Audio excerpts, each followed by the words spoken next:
Good evening, friends.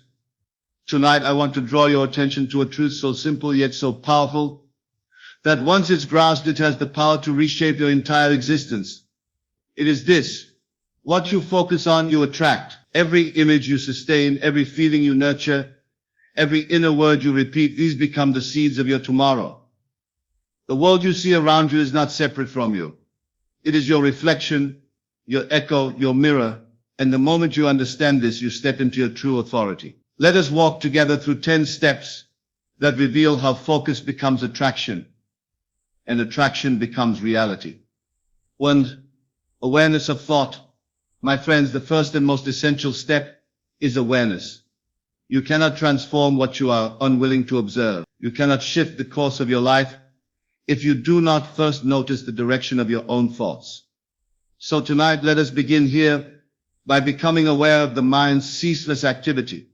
For most of us, thought has become so habitual that we no longer recognize its power. It runs on automatic. It repeats old stories, drags up past failures, and rehearses fears of the future. And all the while, we assume these thoughts are harmless. But listen carefully. Your thoughts are not harmless. They are seeds. They are living forces. They are the invisible clay from which the shape of your tomorrow is molded. Ask yourself this: what have you been thinking today? Not in a vague sense, but truly what has occupied the stage of your mind. Did you spend your hours worrying about bills, about health, about relationships, about whether life will finally favor you? Or did you spend them entertaining visions of success, peace, love, abundance? What images have you allowed to grow roots in your imagination? For what you repeatedly dwell upon, you invite into being. Awareness is the act of stepping back from the river of thought and realizing, I am not my thoughts. I am the one who observes them. I am the chooser, the director, the master of this inner state. Without awareness, you drift unconsciously, carried by whatever thought happens to appear. But with awareness, you awaken your authority. You recognize, I do not have to think this. I can choose a higher thought. I can hold a nobler vision. I can redirect the course of my mind. Think of the gardener. If he walks through his field and pays no attention to what is growing, weeds will choke out the harvest. Yet if he becomes attentive, if he notices the weeds and pulls them up, if he plants carefully the seeds he desires, then in due season, he reaps abundance. Your mind is this garden. Your awareness is the gardener's eye. Without it, the soil of your imagination will grow whatever is thrown upon it. With it, you take command. Now do not mistake awareness for judgment. Many of you will notice your thoughts and immediately condemn yourselves. Oh, I am always thinking negative. Or I can never focus on what I want. That is not awareness. That is self-criticism disguised as observation. True awareness is neutral. It is the clear seeing of the mind without attachment. It is the simple acknowledgement. This is what I am thinking. This is the state I have been dwelling in. Once you see it, you are free to shift it. Imagine for a moment that you are sitting in a theater. On the stage before you, characters appear. Doubt, fear, anger, hope, joy, confidence. These are your thoughts. Some of them you invited, many you did not. But you, seated in the audience, are not any one of these actors. You are the observer. And if you do not like the play, you have the power to dismiss the actors and call forth new ones. This is the power of awareness. So how do we practice this? Begin by slowing down enough to notice. When you catch yourself lost in worry, pause. Do not run from the thought.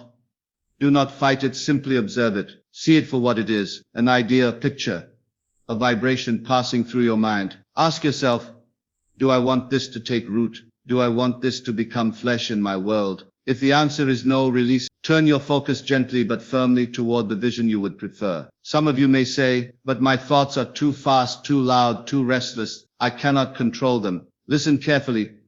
You are not asked to control every thought. That would be impossible. You are asked to become aware of the dominating thoughts, the ones you return to again and again, the ones you dwell upon in quiet moments, the ones that form the background of your inner conversation. These are the thoughts that shape your destiny. And once you are aware of them, you can choose differently.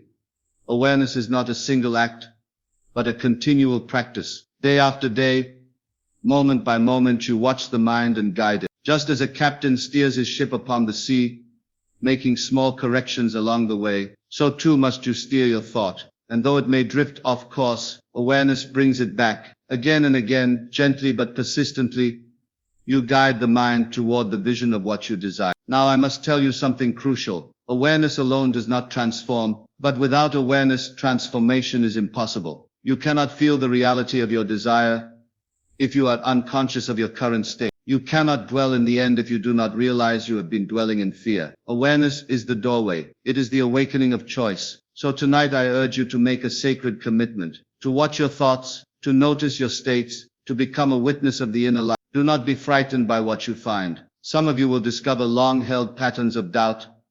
Others will uncover stories of lack. Others still may find resentment or regret. That is not failure. That is progress. For in seeing clearly you hold the key to freedom. Picture yourself tomorrow morning. You awaken, and the day begins. As you move through your routine, you notice the mind offering its usual commentary.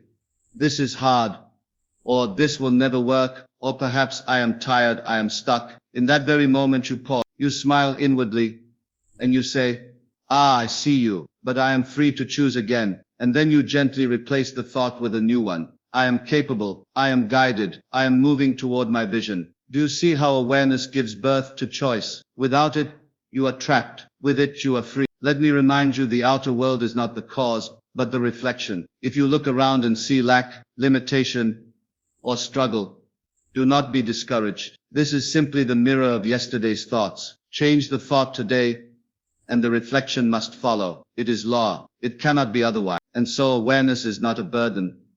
It is liberation. It is the awakening to your own creative authority. It is the recognition that you are not the servant of thought, but its master. And the more you practice this, the more natural it becomes. At first, you may catch yourself only after hours of dwelling on negativity. That is progress. Later, you will notice within minutes greater progress. Eventually, you will notice the instant a thought arises, and you will have the power to redirect immediately. That is mastery. So let us begin with this step, the foundation of all others. Tonight, when you leave this room, do not rush into distraction. Sit quietly for a few minutes and ask yourself, what have I been thinking today? What stories have I repeated? What pictures have I sustained? Write them down if you must see them clearly. And then ask yourself, are these the seeds I want to plant for tomorrow's harvest? Remember, awareness is the key that unlocks the door. Without it, you wander in circles. With it, you awaken to the truth that you are the creator of your world, and your thoughts are the tools with which you shape it.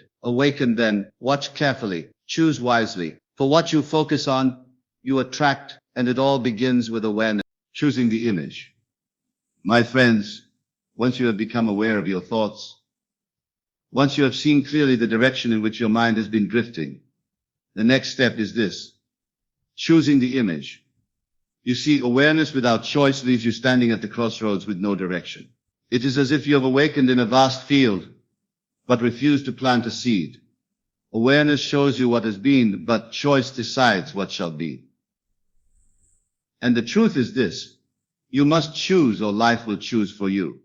Consider how most people live. They do not select their inner pictures. They accept whatever the world throws at them.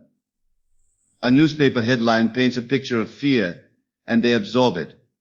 A friend complains of lack, and they adopt it. A memory of failure drifts in, and they dwell upon it. They do not choose their images. They inherit them. And so their lives become nothing more than a collage of borrowed visions. But hear me tonight. You are not here to live second-hand. You are not here to replay the world's fear. You are here to imagine boldly, to select deliberately, to craft the vision of your own desire. And that begins by choosing the image. What do I mean by the image? I mean the picture in your mind of the life you desire. Not vague, not half-hearted, not someday, but clear, specific, radiant. If you long for abundance, then see yourself abundant. If you yearn for love, then picture yourself cherished and whole. If you seek health, then imagine yourself strong, vibrant, alive. The image is the seed. The image is the blueprint. The image is the first creation from which all else flows. Now some of you may say, but I do not know what I want. I cannot see clearly. And I say to you, that is the work. Do not settle for confusion. Sit quietly. Ask yourself, if nothing were impossible, if no circumstance could hold me back, what would I choose? How would I live? Who would I be? Do not be afraid of the answer. Do not shrink it down to fit your current situation. Stretch your imagination to its fullest. Dare to envision the life that makes your heart quicken. That is the image. You may notice resistance arise. A voice may whisper, "That is too much for you. That is not possible. You are asking too high." Pay that voice no mind. It is the echo of your old self. It is the residue of yesterday's limitations. Do not argue with it. Simply dismiss it and return to the image. I will tell you something. Your world will never rise higher than the image you hold of yourself. If you see yourself as small, life will confirm it. If you see yourself as capable, opportunities will appear. If you see yourself as blessed, blessings will multiply. Life mirrors your image. So if you would change your life, change the image. Let us practice for a moment. Close your eyes in your mind's eye. Imagine yourself 6 months from now, a year from now. See yourself in the state you desire most. If it is abundance, see the evidence of it. If it is love, feel the warmth of it. If it is freedom, breathe the air of it. Hold this picture steady. Do not let it blur. Do not let it waver. And above all, do not abandon it when appearances contradict it. For appearances will protest. They will say, look at the bank account. Look at the diagnosis. Look at the circumstance. But the image is stronger than appearance. The image sustained will bend appearance to its likeness. Choosing the image is not a one-time act. It is a continual choosing. Every day life will offer you competing pictures. One of lack, one of plenty, one of fear, and you must decide, which shall I hold? Which shall I water with my attention? Which shall I let grow within me? This is the discipline of imagination. Now understand this. When you choose your image, you are not pretending. You are not indulging in fantasy. You are laying claim to a deeper reality, one that already exists in the invisible realm. The image is not invention. It is discovery. It is the unveiling of the life that belongs to you. By choosing it, you align with it. By dwelling on it, you call it. Some will ask, but how do I know if I have chosen the right image? The answer is simple. Does it stir you? Does it awaken joy? Does it ignite a sense of life within you? If so, it is yours. Do not worry about how it will come to pass. Do not measure it against your current means. The how is not your concern. Your only task is to choose the image and remain faithful to it. Imagine an architect. Before a single stone is laid,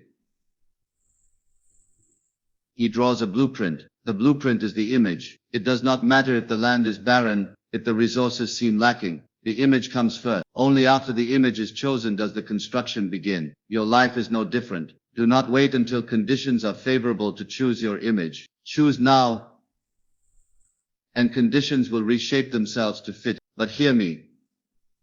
If you fail to choose, if you refuse to imagine, then you will live by default. You will inherit the world's images, and they are seldom in your favor. Fear will choose for you. Lack will choose for you. Past experiences will choose for you. And you will wonder why life repeats itself.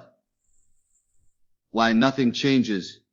Why dreams fade. It is because you did not choose. So tonight I challenge you. Do not leave this step undone. Choose boldly. Choose deliberately. Choose the image of the life you desire most. And once you have chosen, guard it. Do not trade it for a lesser vision. Do not let doubt snatch it away. Return to it daily. Nurture it with feeling. Protect it with focus. And in due season, it will manifest. Let me leave you with this picture. Imagine yourself holding a brush in your hand. Before you is a blank canvas. The world waits for you to paint upon it. You can copy the gray sketches handed down to you. Or you can paint in bold colors, vivid and alive. The brush is your imagination. The canvas is your life. What will you paint? What image will you choose? Remember this. Choice is power. The moment you decide upon an image, the unseen forces of life begin to move. Doors open, paths appear, people show up, circumstances shift, not because chance favored you, but because you dared to choose. So I say to you now, choose the image of health, of love, of abundance, of freedom, of joy. Choose and refuse to let it go. For what you choose to imagine, you will one day live, and when you do, you will know beyond all doubt that it began here in the simple sacred act of choosing the image. 3. Feeling the reality. My friends, we have spoken of awareness, and we have spoken of choice. Awareness opens your eyes to the thoughts that have shaped your world. Choice gives you the authority to select the image of the life you desire. But now we come to the living heart of creation. The step that makes the difference between daydreaming and manifestation. That step is feeling the reality. Hear me well. Thought without feeling is a shadow. It may flicker across the mind, but it leaves no imprint. A passing idea, a fleeting picture, will not move the unseen forces of life. It is only when the thought is joined with feeling, when the image is clothed in emotion, that it gains substance, vitality, and creative power. Ask yourself, how do you know when something is real? Is it merely because you see it? No, it is because you feel it. You feel the chair beneath you. You feel the air upon your skin. You feel the rhythm of your own heartbeat. Feeling is the evidence of reality. And so, if you would bring your chosen image to life, you must feel it as real now, even before the world confirms it. Do not wait until conditions change to give yourself permission to feel. Do not say, I will feel abundant when the money comes, or I will feel loved when the person arrives, or I will feel strong when the illness is gone. No, that is to live backward.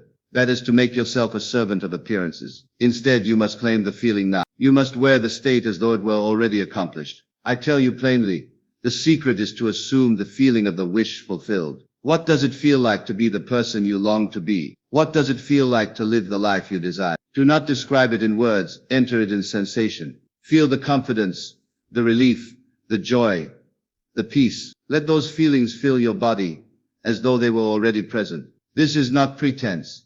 This is creation. Consider the actor on the stage. He does not merely recite lines. He feels the role. He enters into the state of the character until the audience believes it. But unlike the actor, you are not pretending. You are rehearsing reality. For the state you assume inwardly is the state the world must one day reflect outwardly. Perhaps you say, but how can I feel wealthy when I see lack? How can I feel loved when I am alone? How can I feel healthy when my body aches? My answer is this. Do not deny the present, but do not be bound by it. A prisoner may still imagine freedom. A poor man may still feel the dignity of wealth. A lonely heart may still taste the sweetness of love. Feeling is not confined by circumstance. It is chosen. Let us take an example. Suppose you desire a new home. You have chosen the image, a house filled with light, with space, with warmth. Now you must feel it real. Close your eyes and walk through its halls. Run your hand along the wall. Feel the floor beneath your feet. Smell the fragrance of the kitchen. Hear the laughter in the living room. Lie down upon the bed and feel its comfort. Do not merely see it, enter it. Live in it. And as you do, allow gratitude to rise within you, as though it were already yours. This is the art of feeling reality. Or suppose you seek healing. Do not picture yourself as sick, longing to be well. Instead, feel yourself vibrate. Imagine the energy coursing through your body, the strength in your limbs, the clarity in your mind. Feel the relief, the joy, the freedom. Let that feeling saturate you. Let it be more real to you than the ache, more present than the diagnosis. For feeling creates reality. This is why so many people fail in their attempts to change their lives. They think about what they want, but they continue to feel the opposite. They say, I want abundance, but they feel poor. They say, I want love, but they feel unworthy. They say, I want success, but they feel defeated. And so their thoughts and their feelings are at war. And the stronger of the two feeling wins. Do not misunderstand me. Thinking has its place. Images are necessary, but the image must be enlivened by feeling. Without feeling, it is a lifeless sketch. With feeling, it becomes a living masterpiece. Now, how do we practice this? Begin in quiet moments. Choose your image, then close your eyes and step into it as though it were already done. Let yourself feel the relief of answered prayer. Feel the joy of accomplishment. Feel the gratitude of possession. Do not strain. Do not force. Simply relax and allow the sensation to rise. At first, it may seem like imagination, but if you persist, the line between imagination and reality will blur, and the feeling will become natural. Make this a daily practice. As you drift to sleep at night, assume the feeling of the wish fulfilled. Let your last thought before sleep be not of lack, but of fulfillment. Sleep in the state of your desire accomplished, and in the silence of the subconscious, that feeling will sink deep, planting seeds that the world cannot help but bring forth. I want you to notice something. When you feel the reality of your desire, your actions begin to change naturally. A man who feels wealthy walks differently than a man who feels poor. A woman who feels loved speaks differently than one who feels rejected. A person who feels healthy makes choices in harmony with health. You do not have to force new behavior. It flows from the new feeling. This is why feeling is the master key. When you change your feeling, you change your state. When you change your state, you change your life. But I must give you a warning. Do not confuse temporary emotion with sustained feeling. Emotion is a burst, a spark. It may lift you for a moment, but it fades. Feeling is steady. Feeling is the inner atmosphere you carry with you. Do not chase momentary highs.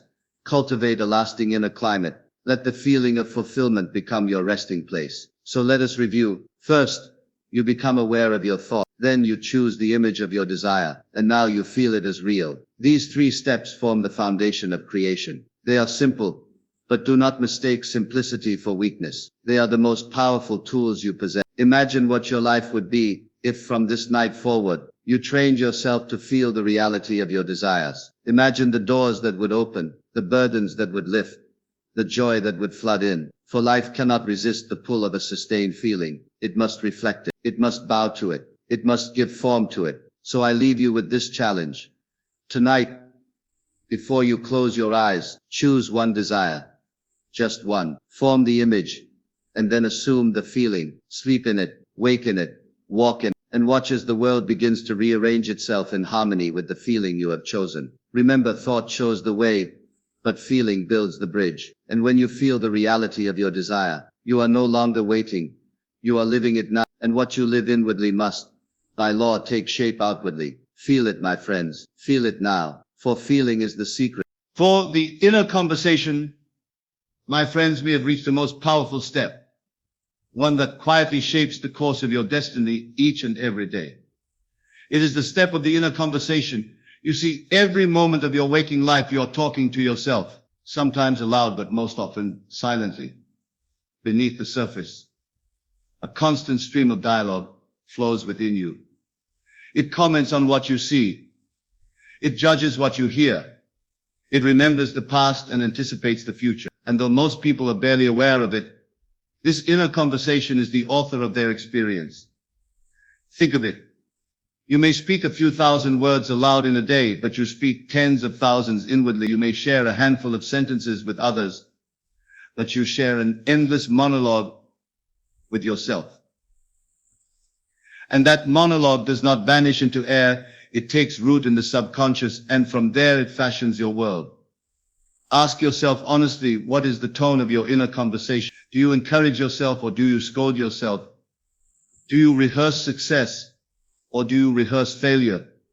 Do you tell yourself stories of strength or stories of weakness? Because the world outside of you is simply echoing back the words you have been speaking inside. Let me tell you plainly, nothing reveals your state more clearly than the words you speak to yourself in secret. A person may smile outwardly, but inwardly say, I am not enough.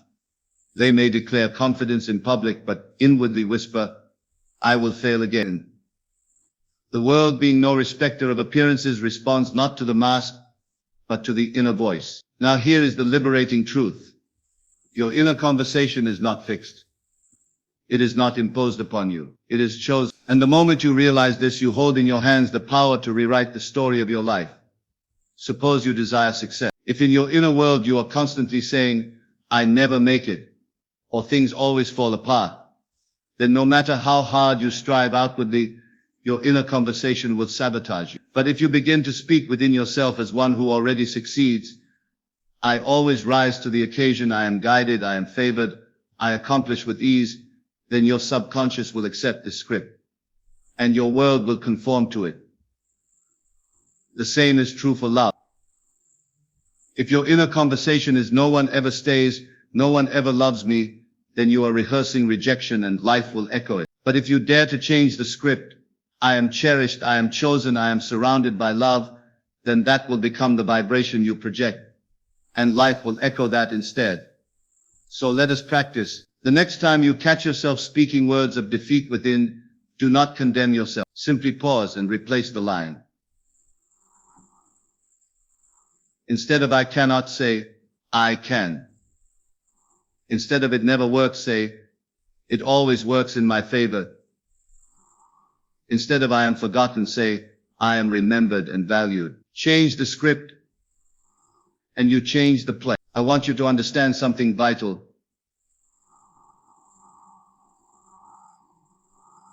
Your inner conversations are not idle chatter.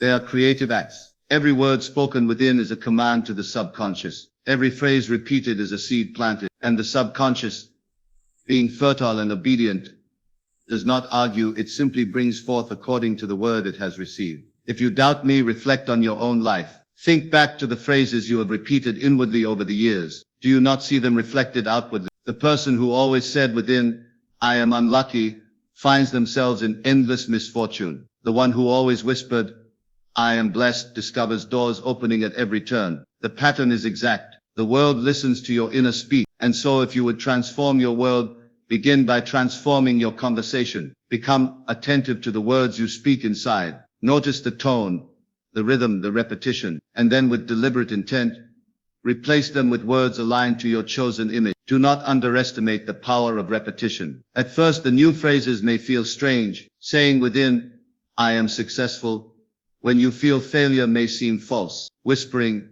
I am loved, when you feel alone may seem hollow, but persist. Repetition impresses the subconscious. Repetition writes the script more deeply than logic. Repeat until the words become natural, until the new conversation flows unforced. Consider the musician learning a new song. At first the notes feel awkward, the fingers stumble, the melody seems out of reach. But through practice, through repetition, the song becomes second nature. So it is with your inner speech. Practice the new conversation until it becomes your natural soundtrack. There is another practice I would have you take to heart. Each night as you prepare for sleep, review the conversations of the day. Ask yourself, what did I say inwardly today? Did I rehearse fear, or did I rehearse faith? Did I speak as a beggar, or did I speak as a master? And if you find you have spoken poorly, redeem the day before it ends. Rewrite the dialogue in your imagination. Replay the conversation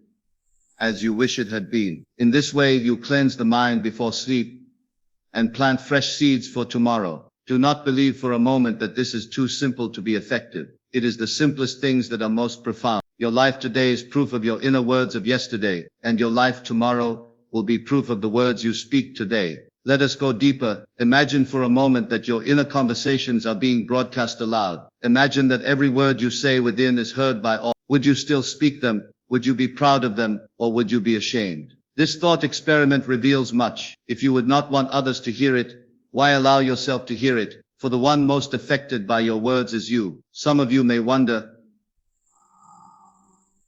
but how long must I persist? How many times must I repeat the new conversation before it changes my world? The answer is, until it becomes natural, until the old voice no longer rises, or if it does, it is so faint that it carries no authority, until the new words feel like your own heartbeat, steady,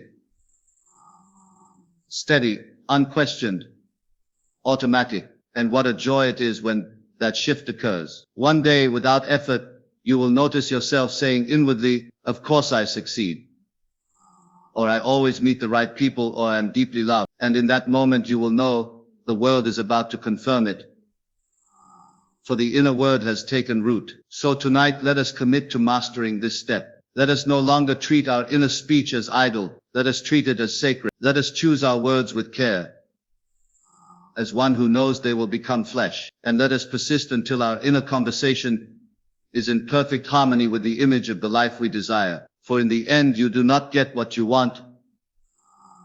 You get what you say to yourself in secret. And when your secret speech is noble, loving, confident, and faithful, the world cannot help but echo it back to you. Guard your inner conversation then, direct it, uplift it, align it, for it is the script of your destiny, and by it your world is written. And dwelling in the end. My friends, we have arrived at one of the most vital steps in this journey. The practice of dwelling in the end. Awareness awakens you. Choice gives you an image. Feeling brings it to life. Inner conversation sustains it. But now comes the great discipline. To dwell in the end of your desire, to live inwardly as though it were already accomplished. This is where many falter.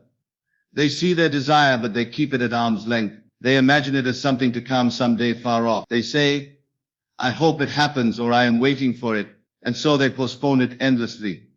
Always chasing, never arriving. But the truth is simple. If you would manifest your desire, you must stop waiting and start living in it now. Dwelling in the end means this. You occupy the state of the wish fulfilled. You assume in imagination that you already are the person you wish to be, that you already have what you long for, that the outcome is already sealed. You do not beg for it. You do not chase it. You rest in it. You make the end your dwelling place. Suppose your desire is success in your career. Do not dwell on the struggle to get there. Do not dwell on the uncertainty of the path. Instead, go to the end. See yourself as one already successful. Imagine the congratulations. Feel the satisfaction. Hear the words of recognition. And then dwell there. Live inwardly as if it were already done. Or perhaps you long for love. Do not dwell on the loneliness of today. Do not dwell on the waiting, the hoping. Go straight to the end. Feel the warmth of companionship. Imagine the conversations, the laughter, the shared moments. Dwell there. Rest there. Make that state your home. This is not denial, it is creation. You are not pretending the present does not exist. You are refusing to let the present dictate your future. You are choosing to live in the reality you desire before the world has yet caught up to it.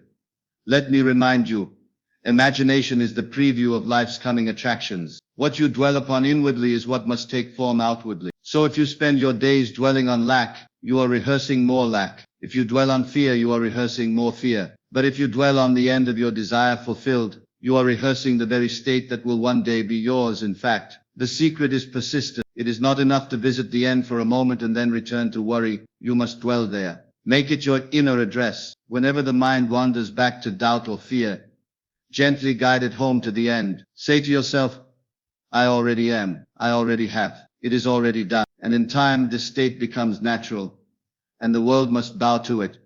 Think of the actor again. Before he steps on stage, he rehearses the final performance. He lives in the role until it feels natural, until he no longer tries but simply is. That is your task, to rehearse inwardly the end you desire, until you no longer try to believe it.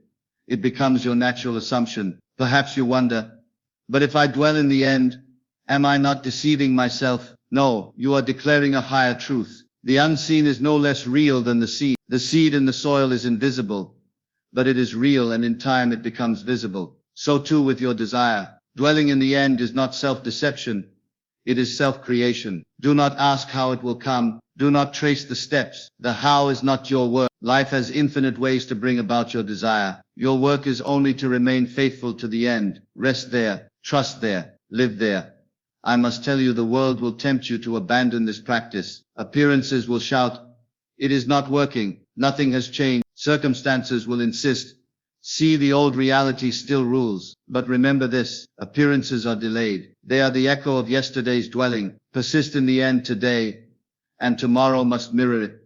Let me share a practice with you. Each night, as you prepare for sleep, imagine not the day as it was, but the day as you wish it had been. Replay the events in alignment with your desire fulfilled. If you long for success, see yourself succeeding that day. If you long for love, see yourself cherished that day. If you long for health, see yourself vibrant that day. Rewrite the day in imagination and then drift to sleep, dwelling in the end. This nightly practice impresses the subconscious more deeply than anything else. Another practice. When you face a problem, do not dwell on the struggle. Go immediately to the solution. If you have a bill to pay, do not dwell on the lack. Dwell on the bill already paid, the relief already felt. If you have a challenge at work, do not dwell on the difficulty. Dwell on the solution already found, the success already achieved. Go to the end and rest there. I want you to understand something. Dwelling in the end is not passive. It is the most creative act you can perform. When you live inwardly as though your desire were already accomplished, you begin to think, to feel, to act in harmony with that state. You attract ideas, opportunities, and people that align with it. Outward action flows naturally from inward dwelling. Let me ask you, where have you been dwelling? Not occasionally, but habitually, for that is where your life is heading. If you have been dwelling in worry, life has reflected worry. If you have been dwelling in lack, life has reflected lack. If you have been dwelling in hope alone, life has given you more to hope for. But if you dwell in fulfillment, life will reflect fulfillment. So I urge you, make the end your home. Do not visit it as a tourist. Move in, live there in imagination, in feeling, in inner conversation. And though the world may take time to catch up, it must by law conform. Remember this, you do not manifest what you want. You manifest what you dwell upon. The end you choose and persist in becomes the life you live. So dwell wisely, dwell faithfully, dwell in the end of your desire already fulfilled. And one day, perhaps sooner than you think, you will look around and realize the end I dwelt upon inwardly has become my outer reality. And in that moment you will know the truth, that all along you were the architect of your own destiny. 6. Discipline of focus. My friends, we have spoken of awareness, of choosing the image, of feeling its reality, of directing the inner conversation, and of dwelling in the end. Now we arrive at a step that holds all the others together, the discipline of focus. For what use is awareness if you will not hold steady? What use is a chosen image if you abandon it at the first sign of contradiction? What use is dwelling in the end if you allow your attention to be scattered like leaves in the wind? No, you must learn to focus, to hold your mind, your vision, your feeling steady, even when appearances tempt you to drift. Let me tell you plainly, your focus is your most precious resource. It is the gold of the mind.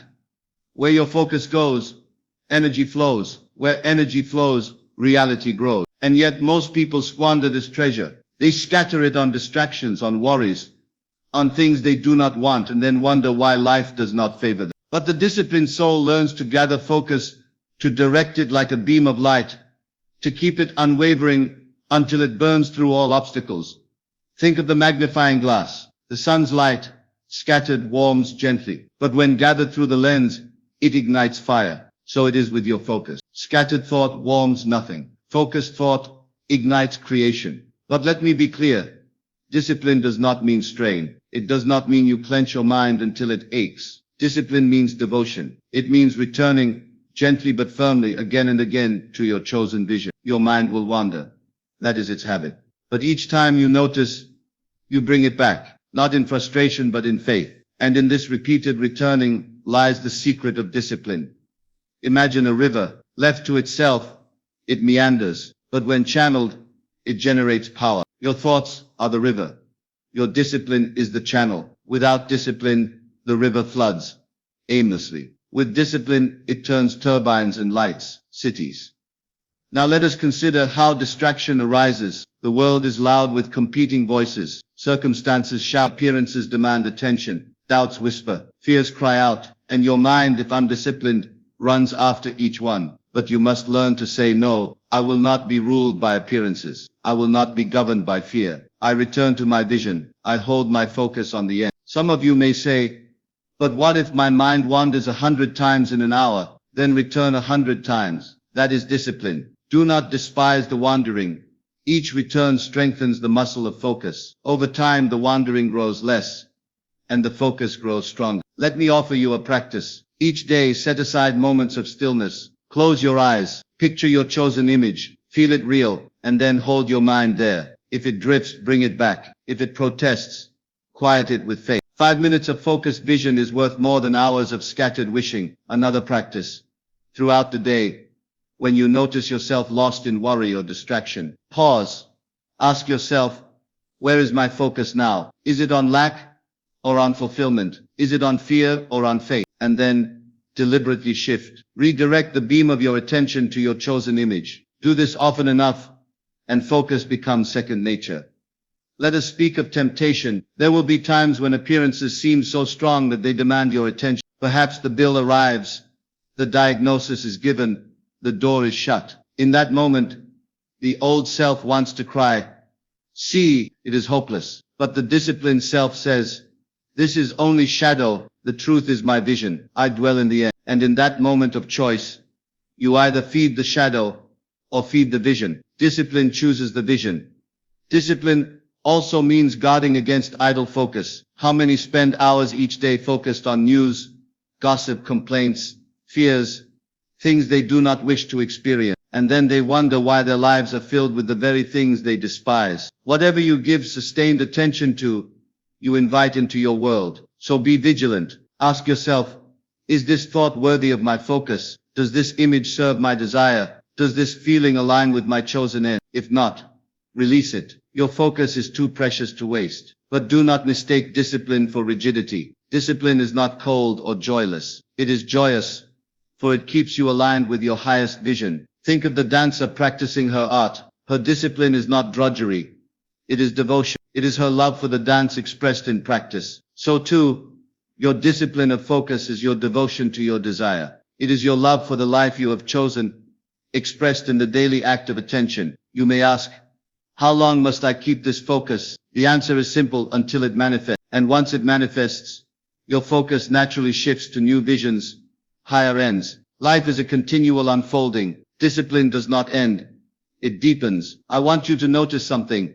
When you discipline your focus, the world begins to respond. Opportunities appear, ideas come, synchronicities align. It is as though the universe itself recognizes your devotion and conspires to assist you. Why? Because focus is magnetic. A mind that holds steady is like a lodestone, drawing all things necessary to its fulfillment. So let me ask you, where has your focus been? Not for a moment, but habitual. Have you been focusing on lack or on abundance, on sickness or on health, on loneliness or on love? For whatever holds your steady focus becomes your experience. This is not punishment. It is law, and law is impartial. It simply gives back what you give. I urge you, do not wait until circumstances are favorable to focus. Focus now. Focus when all seems dark. Focus when appearances mock you. For it is in those very moments that discipline proves its power. Anyone can focus when things are easy, but the one who focuses when things are difficult, that one bends reality itself. And hear this.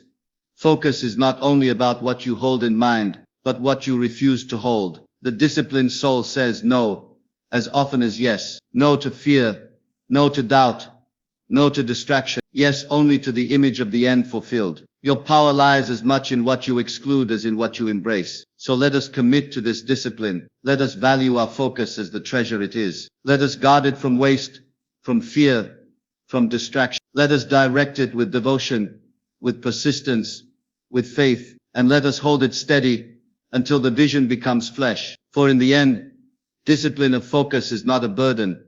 It is freedom. Freedom from the tyranny of appearances. Freedom from the chaos of wandering thought. Freedom to live in the state of your chosen end. So I leave you with this. Gather your focus, direct it, hold it steady, and know that whatever you focus on faithfully, persistently, joyfully, must, by law, take shape in your world. Focus is the bridge. Focus is the fire. Focus is the discipline that turns vision into reality. Guard it, cherish it, master it, and the world will mirror it back to you. 7. Persistence in faith. My friends, we now arrive at a step without which all the others crumble. Persistence in faith. You may have chosen your image. You may have felt its reality. You may have disciplined your focus. Yet if you do not persist, if you abandon your vision at the first sign of delay, you will reap little. Persistence is the bridge between seed and harvest, between invisible conception and visible birth. Let us understand what faith truly is. Faith is not mere hope. Faith is not saying, perhaps one day this might happen. Faith is certainty of unseen reality. Faith is the conviction that what you have imagined, what you have claimed within, is already accomplished, though the outer world has not yet revealed it. Faith looks at what is not yet visible and calls it finished. But persistence is what holds this faith steady. Anyone can believe for a day. Anyone can feel inspired for an hour. But the one who persists, the one who holds fast through days, through weeks, through seasons, that one sees the promise fulfilled. Consider the farmer. He plants the seed and he knows it will grow. Does he dig it up each morning to check? Does he say after 2 days, it has not sprouted, it must be dead? No, he persists. He waters, he waits, he trusts the invisible work beneath the soil. If he abandons his field, the harvest is lost. But if he persists, the harvest is guaranteed. So it is with you. You have planted the seed of desire in the soil of imagination. Now you must persist in faith that it is growing, though unseen. You must hold fast when appearances shout the opposite. You must walk in certainty when reason offers doubt. For persistence in faith bends reality itself. Let me tell you something plain. Appearances will test you. Circumstances will mock you. Doubts will whisper in the night. The old self will rise up and say, nothing is happening. You are wasting your time. But this is the very moment persistence is needed. This is the hour of decision. Will you yield to appearances, or will you stand in faith? If you stand, if you persist, the unseen must become seen. It is law. The vision held in faith, persisted in, becomes fact. Some of you may ask, but how do I persist when everything in my world denies my desire? The answer: by living from the end within. Each time you are tempted to despair, return to your vision. Each time doubt arises, reaffirm your certainty. Each time fear knocks, answer with faith. Persistence does not mean you never feel doubt. It means you never surrender to it. Hear me clearly. Persistence is not struggle. It is not frantic effort. It is quiet, steady devotion. It is holding the inner state of fulfillment with calm assurance, no matter what the outer world presents. Think of a lighthouse in the storm. The waves crash, the winds howl, but the light remains steady. That is persistence in faith. Let us consider an example. Suppose you desire health. Perhaps the doctor's report is bleak. Perhaps the symptoms continue. If you are without persistence, you say, it is hopeless, and abandon your vision. But if you persist, you hold to the image of health. You walk, think, and feel as one already healed. You persist, though the symptoms shout otherwise. And in time the body must conform to the state you have held in faith. Or suppose you desire abundance. The bills arrive, the bank account is empty. The old self cries, see, it is impossible. But persistence says, I dwell in the end of abundance. I feel the joy of provision. I know it is mine already. You persist,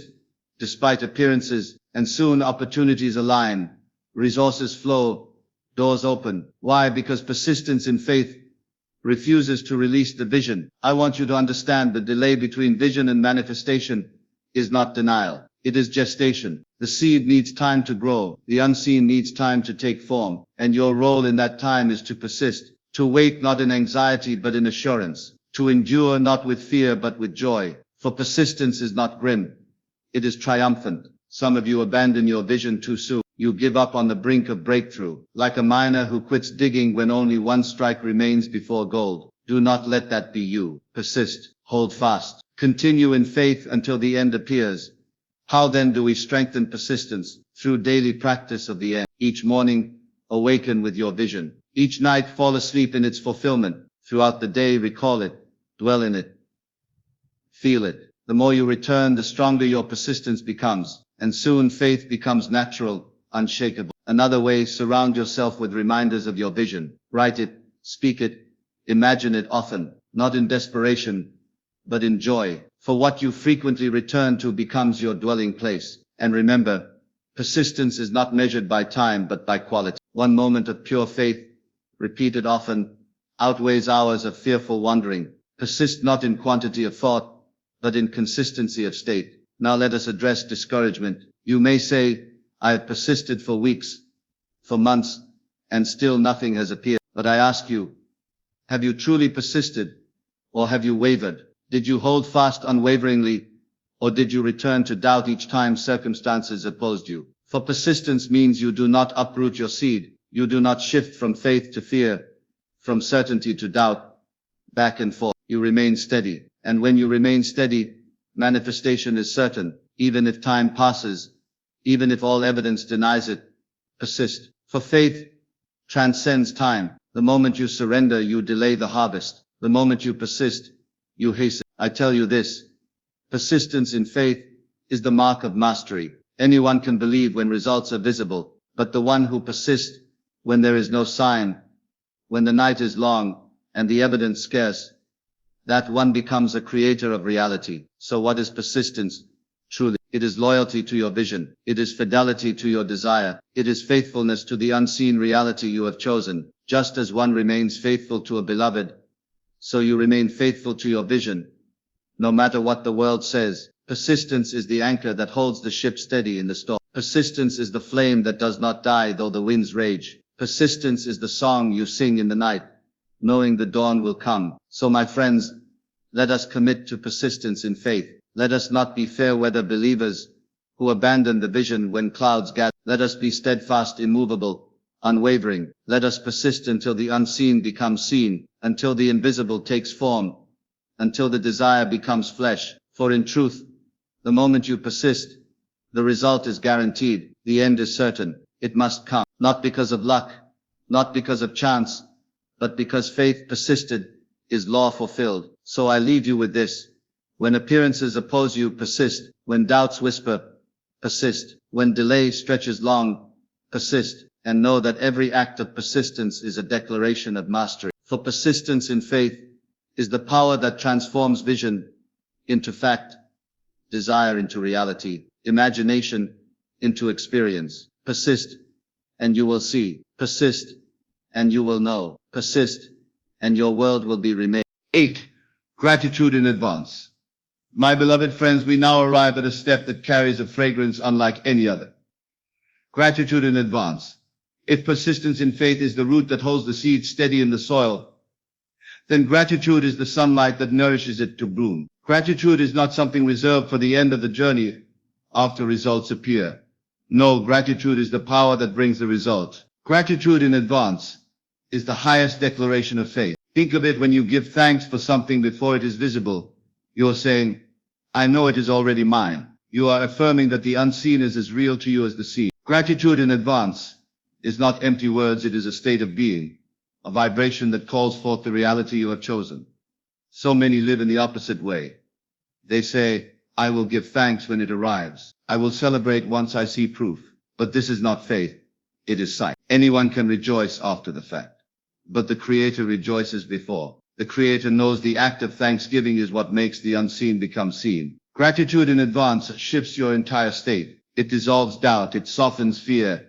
It lifts you into the atmosphere of fulfillment. When you are grateful, you cannot be anxious. When you are grateful, you cannot be lacking. Gratitude assumes completion. It assumes abundance. It assumes success. Let us pause here and see how this works in practice. Suppose you desire love. The old self says, I will be thankful when the relationship arrives. But gratitude in advance says, I thank you now, for love is already mine. I feel it, I live in it, I celebrate it now. This thanksgiving makes you magnetic to love, because you are already vibrating in its reality. Suppose you desire financial freedom. The old self says, I will rejoice once my bank account is full. But gratitude in advance says, I thank you now, for I already live in abundance. I rejoice now, for provision is already mine. This thanksgiving attracts supply, for you have aligned with the feeling of having. Suppose you desire health. The old self says, I will be grateful once my body is healed. But gratitude in advance says, I thank you now, for health is mine already. I rejoice now, for wholeness flows through me. This thanksgiving energizes the body, awakens vitality, calls forth healing. Do you see? Gratitude in advance is not pretending. It is not fooling yourself. It is aligning with the higher truth that your desire is already accomplished in the unseen, and therefore you can rejoice now. Gratitude is another power. It quiets impatience. So many delay their blessing because they live in frustration. They say, why is it taking so long? Where is my answer? But gratitude says, thank you, it is done. And in that calm assurance, the manifestation rushes forward. Let us remember, the universe responds to your state. If you radiate worry, you attract delay. If you radiate doubt, you attract resistance. But if you radiate gratitude, you attract completion. Gratitude says, I already have it. And the universe echoes back. Indeed you do. I want you to hear this clearly. Gratitude in advance is not just a tool. It is the language of creation itself. Every act of creation is thanksgiving. Every fulfilled dream is born in an atmosphere of appreciation. Gratitude is the bridge between invisible and visible, between desire and experience. Now, how do we cultivate this gratitude in advance? First, through daily thanksgiving. Each morning, awaken with the words, thank you, it is done. Each night, fall asleep in the same refrain. Let gratitude be the bookends of your day. Second, through feeling. Do not simply speak the words, thank you. Feel the joy of completion. Imagine receiving your desire, then enter the emotion of thanksgiving. This feeling is the signal that shapes your reality. Third, through repetition. Gratitude must not be a one-time act, but a continuous atmosphere. Throughout the day, pause and give thanks, even for small things, especially for small things. For the one who is faithful in little will be faithful in much. Fourth, through persistence. Gratitude in advance must endure even when appearances deny it, even when there is no visible sign. Give thanks, for that is true faith. to rejoice before you see. Now let us address a subtle danger. Many confuse gratitude with begging. They say, please let this happen. Please give me this. That is not gratitude, that is lack. True gratitude is not pleading for the future. It is celebrating the present reality of your desire. It is declaring, I have it now. Thank you. Think of a gift already received. If someone places a treasure in your hand, do you say, please give it to me? No, you say thank you. Gratitude in advance is exactly this, acknowledging the gift is already yours, though it has not yet appeared in visible form. Now hear me. Gratitude in advance not only attracts your desire, it transforms you. It makes you radiant, joyful, magnetic. Gratitude lifts your spirit into alignment with the highest version of yourself. It changes how you walk, how you speak, how you interact. Gratitude is contagious. It spreads light to all who meet you. Let us consider again the farmer. He plants the seed. He cannot yet see the fruit, but each day he gives thanks, for he knows harvest is assured. His thanksgiving waters the soil. His joy hastens the growth. So it is with you. When you are grateful in advance, you send a signal to the unseen, declaring, I trust, I rejoice, I know. And this unwavering state brings the unseen rushing into form. Some may say, but how can I be grateful when I do not yet see it? And I reply, you do not wait for sight. Gratitude is the cause of sight. Thanksgiving in advance is the evidence of faith. It is the proof that you believe your inner world is more real than the outer. Do not underestimate the power of gratitude. It may seem small, but it moves mountains. It may seem quiet, but it shifts worlds. Gratitude in advance is the key that unlocks every door. I invite you now to test this. Whatever your desire, pause and give thanks for it, as though it were already yours. Feel the joy, the relief, the celebration. Hold that state. Repeat it often. Watch how life bends to mirror your thanksgiving. Gratitude in advance will make you a master of manifestation. For when you give thanks before seeing, you are living as one who knows, and the one who knows cannot be denied. So let this step become your daily practice. Let gratitude in advance become your breath, your song, your posture. Walk in thanksgiving. Speak in thanksgiving. Rest in thanksgiving. For the truth is this, you are not waiting for your desire. Your desire is waiting for you to give thanks, to rejoice, to accept it as already done. And once you do, nothing can stop its arrival. So I leave you with this charge. Do not wait for tomorrow to celebrate. Do not wait for proof to rejoice. Give thanks now in advance, for the harvest is assured. The vision is complete. The dream is already yours. Gratitude in advance is not only the evidence of faith, it is the power that calls the unseen into sight. Give thanks, and you will see. Aligning actions with vision. My friends, we now arrive at a step that so many overlook. They dream, they imagine, they even feel the reality of their desire, but then they return to actions that contradict their vision. And so their world remains divided. Tonight, let us speak of the power of aligning your actions with your vision. For you cannot imagine abundance while living as though scarcity rules your life. You cannot picture yourself as strong and healthy while moving through the day as if you are fragile and weak. You cannot imagine success while behaving as if failure is inevitable. Alignment is the bridge between your inner vision and your outer experience. Hear me clearly, action alone does not create the miracle. Vision is the source, imagination is the birthplace. But action is the witness, action is the testimony. Action is the evidence of your faith. When you align your actions with your vision, you are saying to the universe, I believe. I have received. I live now as though it were done. Think of this. If you had already achieved the desire of your heart, how would you walk? How would you speak? How would you dress, think, and interact? Would you shrink back in fear? Would you complain? Would you doubt? No, you would carry yourself with assurance, with joy, with dignity. That is the alignment I speak of. Let us bring this into practical terms. Suppose your vision is wealth. If you truly see yourself as wealthy, then stop acting from poverty. Do not cling in fear to every penny as if supply is scarce. Walk with generosity. Make choices with the confidence of one who knows more is always flowing. Wealth is not simply numbers in a bank account. It is a state of being. Align your actions with that state. Suppose your vision is love. If you truly see yourself as loved and cherished, then stop acting as though you are unworthy. Do not chase. Do not beg, do not diminish yourself for attention. Instead, carry yourself with the quiet dignity of one who knows they are already adored. Treat others with kindness. Speak with warmth.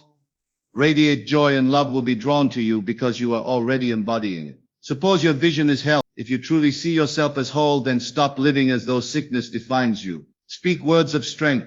Move your body with reverence, even if gently at first. Eat, breathe, and rest as one who honors their vitality. Each action becomes a declaration. I am health. I am life. Do you see the pattern? Your vision must be mirrored not only in your imagination, not only in your feelings, but in the way you live each moment. Every step, every choice, every gesture can either affirm your vision or deny it. Which will you choose? Now, do not misunderstand me. I am not saying to force action in desperation, to strive or scramble in fear. No, the alignment of action with vision is natural, not frantic. It flows from identity, not anxiety. When you truly accept the inner reality of your desire, the right actions arise effortlessly. They are not burdensome. They are joyful expressions of who you have become. Think of the actor preparing for a role. If he is to play a king, he does not simply imagine the throne. He walks with the posture of royalty, speaks with the tone of command, gestures with the grace of authority. His actions align with his role until he no longer pretends. He becomes. So it is with you. Align with your chosen vision until the line between vision and reality dissolves. Now let us address a subtle point. Some will say, but should I not wait until I truly have it before I act that way? And I answer, if you wait, you will wait forever. The secret is to act now, in harmony with the unseen reality, and life will catch up. Action in alignment is not hypocrisy.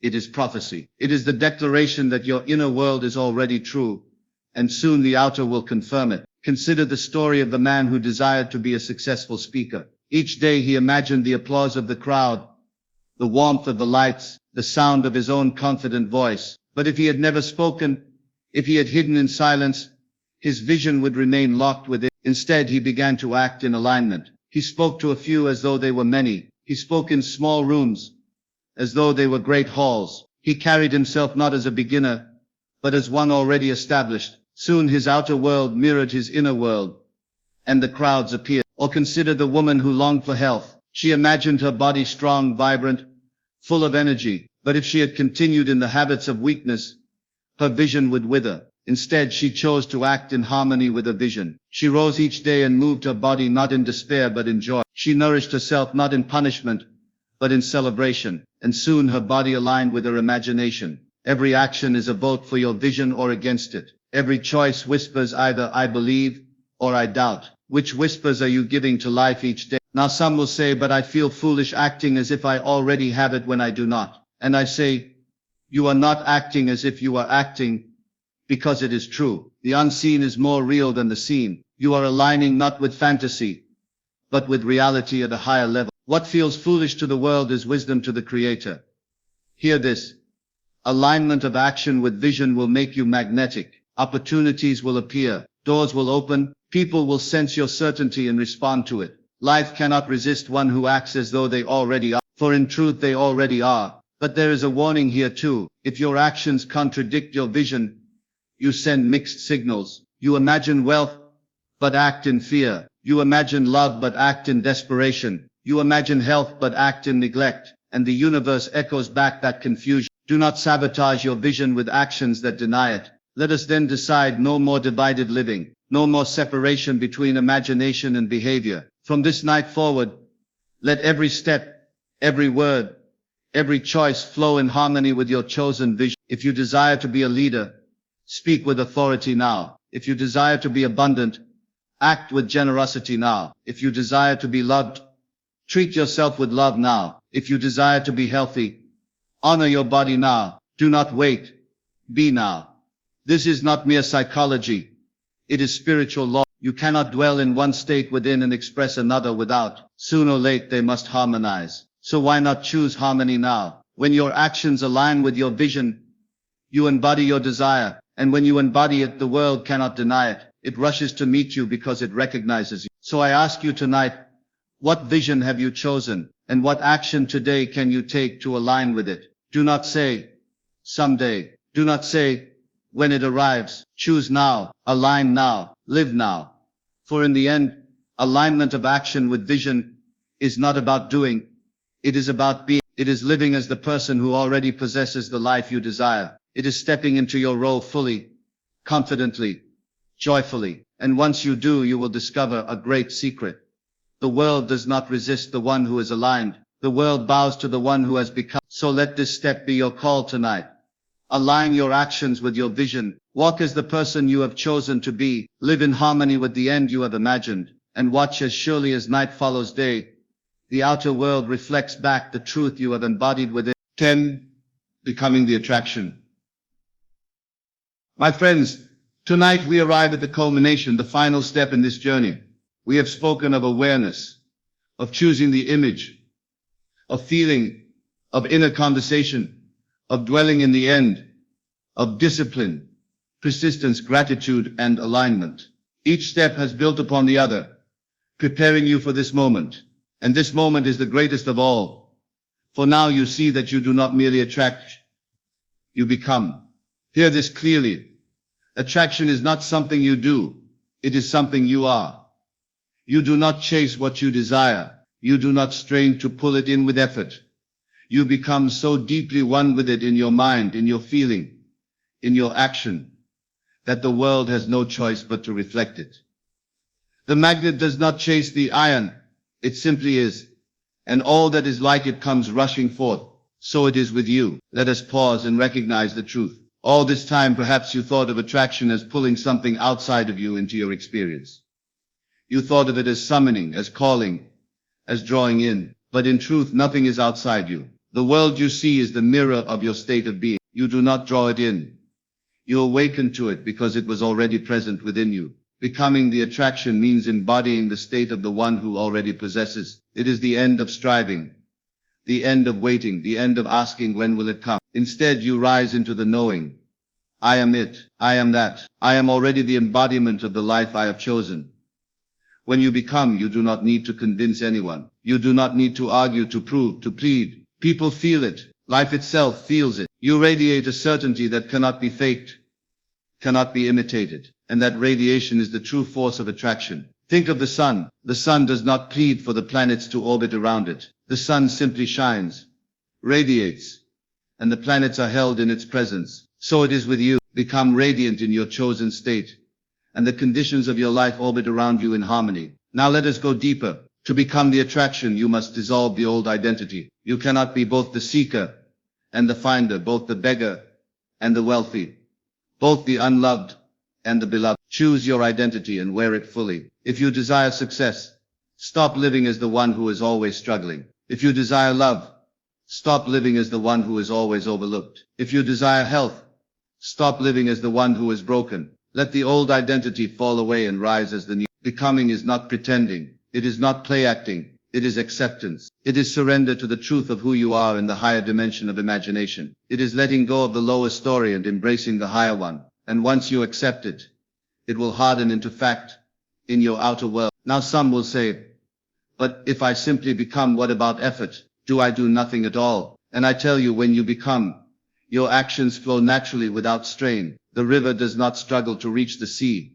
It flows because of what it is. When you become, your life flows. Opportunities appear not as accidents, but as inevitabilities. Encounters happen not by chance, but by law. Life bends itself around the state you embody. To illustrate, let me give you examples. The man who desired to be wealthy did not run frantically after every scheme. He became the embodiment of wealth. He walked with assurance, made decisions from abundance, treated others with generosity. Soon, wealth flowed to him naturally because he had become its magnet. The woman who longed for love did not beg, chase, or cry for attention. She became love itself. She treated herself with kindness, radiated joy, and stood in dignity. Soon, love appeared not because she was hunting for it, but because she was it. The one who desired health did not obsess over sickness. He became health in thought, in feeling, in action. He said within himself, I am life, I am strong, I am whole. Soon, the cells of his body conformed to the truth he embodied. Do you see? Becoming is not external. It is internal. The outer world simply keeps pace with your inner state. Now I ask you, what do you want to become? Not what do you want to have, but what do you want to be? For in the becoming, the having is guaranteed. The one who is, cannot be denied the evidence of their being. But here is the final key. To become the attraction, you must persist in your identity. Even when the outer world has not yet caught up. Do not abandon your new self the moment appearances seem unchanged. Persist in being. Persist in knowing. Persist in radiating the state of the fulfilled desire. For soon, the outer will bend. It must. Let us be very clear. To become the attraction is not a technique. It is a way of living. It is not something you do once and forget. It is the constant remembrance of who you are. The constant embodiment of your chosen self. And when you live this way, you will notice something remarkable. You no longer ask, when will it come? You no longer doubt. You no longer strain. You walk in peace. You walk in confidence. You walk in joy. And suddenly life begins to echo back your state with uncanny precision. Doors open, people appear, circumstances shift. What once seemed impossible becomes inevitable, for you have stopped trying to attract, and you have become the attraction. Now let us close with this. The 10 steps we have walked together tonight are not 10 separate paths. They are one path, revealed in 10 expressions: awareness, choosing, feeling, inner conversation, dwelling in the end, discipline, persistence, gratitude, alignment. All of them lead here to this moment, to becoming. When you become, the journey is complete. You no longer live divided, no longer live in longing, no longer live in waiting. You live in the fullness of your chosen reality, here and now, and the world, obedient as ever, reflects it. So my friends, let us end as we began. What you focus on, you attract. But the highest truth is this: what you embody, you become. And once you become, the entire universe bows to your state. Do not wait another day. Do not say one day I will be. Say now I am. Stand tall in your vision. Live as the one you have chosen to be. Radiate it. Breathe it. Walk it. Speak it. Shine it. And watch as life cannot resist the glory of your being. For you are not merely one who attracts. You are the attraction itself. And in this knowing, nothing is impossible to you.